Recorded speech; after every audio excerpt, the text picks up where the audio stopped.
Second year ہمارا آج کا ٹاپک ہے کہ ایک اچھے رہنما کے لیے کون سی خصوصیات ہونی چاہیے قائد اعظم کی نظر میں. کہتے کہ جو مسائل جتنے بھی ہیں ان کو وہ ایک ایسا رہنما ہو جو ان مسائل کو اچھے طریقے کے ساتھ حل کر سکے. تو سب سے پہلے قائد اعظم نے کہا کہ رہنما کی کیا خصوصیات ہونی چاہیے. رہنمائی کی خصوصیات میں کہتے ہیں کہ کسی بھی ملک و قوم اور ملت کے مسائل کے حل کرنے میں جو اس کا رہنما ہوتا ہے اس کا کردار بہت زیادہ اہم ہوتا ہے. کہ کسی بھی ملک میں کوئی بھی مسئلہ ہوگا تو اس میں جو اس کا رہنما ہے اس کا کردار سب سے اہم ہوتا ہے اور وہی ملک و ملت کے جو مسائل ہیں انہیں حل بھی کرتا ہے. اچھا رہنما اسی وقت اپنا کردار مؤثر طور پر ادا کر سکتا ہے جب وہ اپنے کام اور ملک و ملت سے مخلص ہو.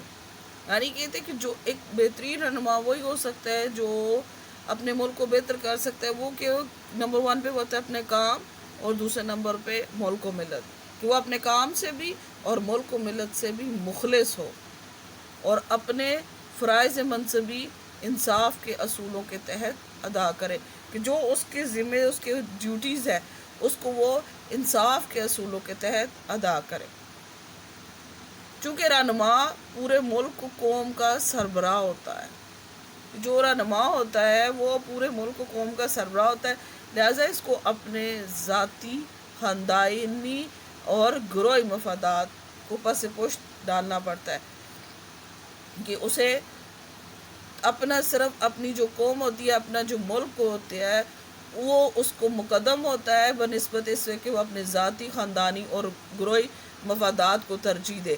تو ایک اچھے رہنما کے لیے یہ ضروری ہوتا ہے کہ وہ اپنے قوم اور ملک کو پہ جو ہے اپنے جتنے بھی گروہی اپنے خاندانی اور ذاتی مفادات ہیں انہیں پس پش ڈال دے اور ہمیشہ ملکی مفادات کو ترجیح دے.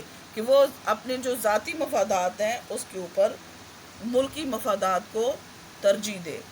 ان ذریعے اصولوں کو اپنا کر ہی کوئی بھی رہنما اپنے ملک و قوم کی تقدیر بدل سکتا ہے. کہ ان اصولوں کو مانے گا کہ وہ اپنے سارے خاندانی اپنے ذاتی اور گروہی مفادات کو پس پش ڈال کے اپنے فرائض منصبی کو اچھے طریقے سے ادا کر کے اور اپنے قومی مفادات کو سب سے مقدم جانے گا تو ایسا ہی رہنما جو ہے وہ اپنے ملک اور قوم کی تقدیر بدل سکتا ہے اور تاریخ میں اپنا نام سنہری حروف کے ساتھ لکھوا سکتا ہے. نمبر 2 پہ آ جاتے جی گفت و شنید و مراد. گفت و شنید کہتے ہیں کہ دنیا کے کسی بھی مسئلے کا حل کوئی بھی چاہے مسئلہ ہونا وہ گفت و شنید یعنی بات چیت کے ساتھ ممکن ہے. بلکہ ہر مسئلے کا حل گفت و شنید میں ہی پنہا یعنی چھپا ہوا ہے. کہ کوئی ایسا مسئلہ نہیں ہے جسے گفت و شنید کے ذریعے بات چیت کے ذریعے حل نہ کیا جا سکے. رہنمائی کی بہت سی جو خوبیاں ہوتی ہیں ان میں ایک خوبی اس میں یہ بھی ہوتی ہے نا کہ وہ نہ صرف گفت و شنید کے لیے تیار ہو بلکہ کھلے ذہن کے ساتھ بات چیت میں شامل ہونے کا جذبہ بھی رکھتا ہو. کہ وہ کسی بھی کوئی بھی کسی موضوع پر کوئی بھی اگر بات چیت ہو رہی ہے تو اس کے لیے تیار ہو اور کھلے ذہن کے ساتھ بات چیت میں شامل ہونے کا جذبہ بھی رکھتا ہو. کہ کوئی بھی بات ہو کسی بھی طریقے کی کوئی بحث وغیرہ ہو رہی ہے تو اس میں وہ اپنے کھلے ذہن کے ذریعے چاہے اس کے فیور میں یا اگینسٹ میں اس میں کھلے ذہن کے ساتھ اس میں شامل ہونے کا جذبہ بھی موجود ہو.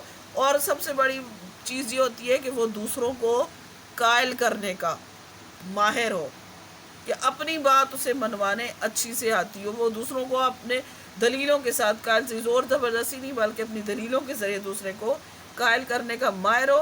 بلکہ اس میں یہ بھی خوبی موجود ہو کہ اگر مخالف کی بات وزندار اور قابل قبول ہے کہ اگر دوسرا کوئی بات کر رہا ہے جو اس کے مخالف میں ہے اس کی بات وزندار اور قابل قبول ہے تو ایسی بات کو ماننے کا جذبہ اور ہمت بھی رکھتا ہو. کہ میرے مقابلے میں کوئی ایسا بندہ جو کر رہا ہے وہ بات اس کی وزندار بھی ہے اور قابل قبول بھی ہے تو اس کو ماننے کا جذبہ اور اہمیت رکھتا ہو.